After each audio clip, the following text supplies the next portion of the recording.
teman-teman, aku mau kasih tahu kalian sesuatu nih. Wah, apa tuh? Ayo tebak, ini bersangkutan dengan materi bahasa Indonesia yang sedang kita pelajari loh. Apakah itu tentang karya fiksi? Hampir, kita baru saja mempelajari materi ini. Hikayat. Benar, kalian ada yang tahu gak apa itu hikayat? Aku. Hikayat merupakan cerita Melayu klasik yang menonjolkan unsur penceritaan berciri kemustahilan dan kesaktian para tokohnya. Aku ingin menambahkan, jadi kalian tahu nggak sih kalau kata hikayat itu diturunkan dari bahasa Arab loh, yaitu kata haka yang berarti menceritakan, berkata, meneruskan, menirukan, dan menyerupai. Wah, aku pernah membacanya di buku. Bingo! Aku juga tahu itu dari buku pelajaran. Itulah mengapa sangat penting untuk kita melaksanakan budaya literasi. Nah, biasanya sastra hikayat itu ditulis dalam bahasa apa sih?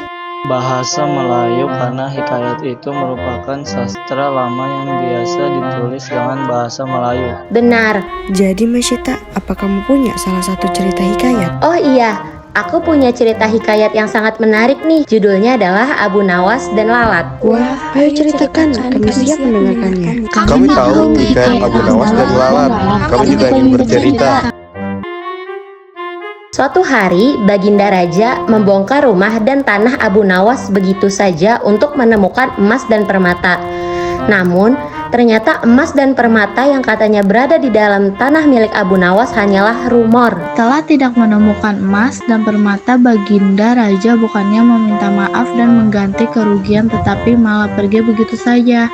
Abu Nawas pun marah dan ingin balas dendam. Baginda Raja yang sedang berkumpul bersama para menteri pun langsung memerintahkan Abu Nawas mengusir lalat itu. Saat sedang makan bersama istrinya, dia menemukan seekor lalat di meja makan dan dia pun tertawa karena menemukan ide untuk balas dendam kepada Baginda Raja. Abu Nawas mengaku hendak melaporkan perlakuan tamu tidak diundang. Ampun tuanku, hamba menghadap tuanku Baginda hanya untuk mengadukan perlakuan tamu-tamu yang tak diundang. Mereka memasuki rumah hamba tanpa izin dan berani memakan makanan hamba. Siapakah tamu tidak diundang itu? Tanya Baginda.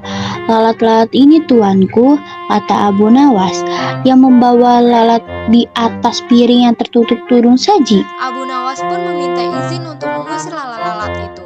Baginda Raja yang sedang berkumpul bersama para menteri pun langsung memerintahkan Abu Nawas mengusir lalat itu. Bermodalkan tongkat besi, Abu Nawas pun mengejar dan memukuli lalat itu hingga vas bunga, patung hias, dan perabotan istana hancur karenanya. Dan setelah merasa puas, Abu Nawas mohon diri. Barang-barang kesayangan Raja Harun banyak yang hancur. Bukan cuma itu saja, Raja juga menanggung rasa malu. Kini dia sadar betapa kelirunya telah berbuat semena-mena kepada Abu Nawas. Nah, jadi seperti itu. Berarti amanat dari hikayat ini adalah seorang raja tidak boleh semena-mena kepada rakyatnya. Begitupun orang-orang yang memiliki jabatan tidak boleh meremehkan dan menganggap rendah masyarakat kalangan bawah.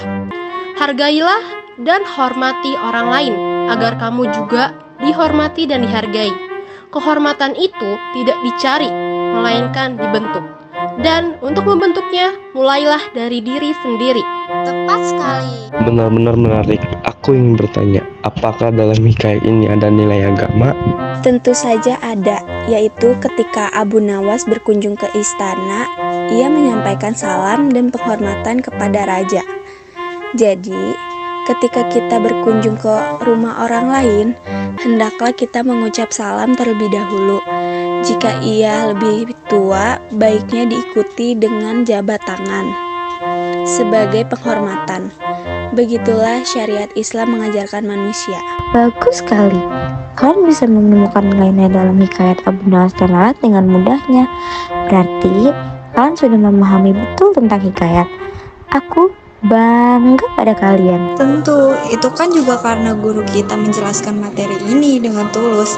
Maka dari itu, kami bisa memahaminya dengan cepat. Teman, kalian hebat, bisa mempelajari hikayat ini dengan cepat.